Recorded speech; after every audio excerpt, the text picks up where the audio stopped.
Hello everyone, আজ জুম্মা মুবারক, ছুটির দিন।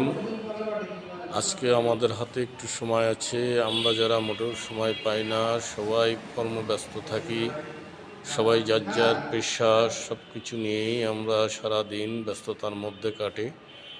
তাই আজ এই বন্ধের দিন হাতে কিছুটা সময় আছে। এই সময়ে আমরা বিভিন্ন জায়গায় যে কিছু ভিডিও তৈরি করে রাখতে পারি, যেগুলো পরবর্তীতে আমাদের কাজে লাগবে, এবং সেই ভিডিওগুলা অন্য সময় যখন সময় পাবো না, সেগুলো আমরা ভিডিও ও রিলস লেখা সেগুলো আমরা পোস্ট করতে পারি, আমরা আপলোড করতে পারি। তাই আসুন, আজকে হাতে সময় আছে, সময়টাকে কাজে লাগিয়ে নতুন নতুন কিছু ভিডিও করে রাখি। ধন্যবাদ সবাইকে। আল্লাহ হাফেজ, ভালো থাকবেন।